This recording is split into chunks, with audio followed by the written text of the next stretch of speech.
నెహ్రూ పుట్టిన రోజు, పాపలందరికీ పుట్టిన రోజు, మమతా సమతా పుట్టిన రోజు, మంచికి కోవెల కట్టిన రోజు.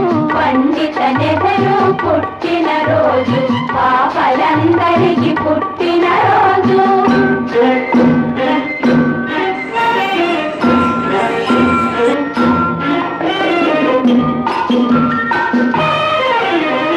ముత్యంలాంటి మోతీలాలకు రత్నల్లా జన్మించాడు,